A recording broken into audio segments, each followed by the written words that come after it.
God comes to Abraham as the voice of adventure. So Abraham is rich, and he's 70 years old when the story starts. He spent his whole life in his father's tent, just living a hedonistic and secure life. And there's no reason for him to do anything else because his parents are rich.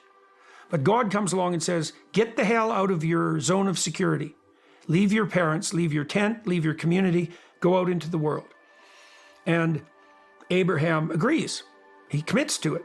And he makes the sacrifices along the way that are necessary in expanding. Each sacrifice that marks his pathway forward requires a greater giving up. It culminates in the offering of his son. God tells him to sacrifice his son to God.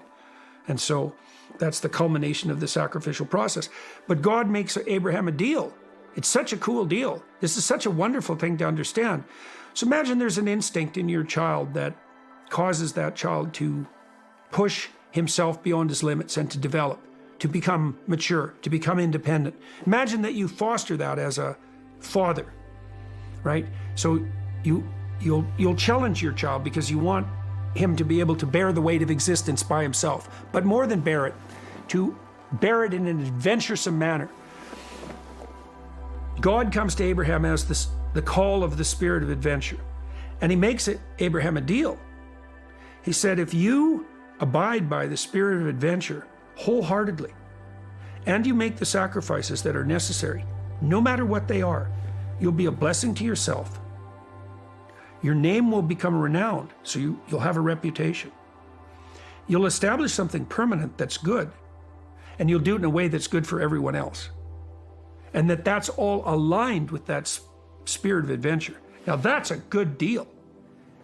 I think it's true. Like, if it's not true, it would mean that what calls us to develop is not in alignment with communal life, society, or with what's good for other people. It could easily be the case that if you treated yourself properly, in the highest sense, that would align perfectly with the deepest needs of other people.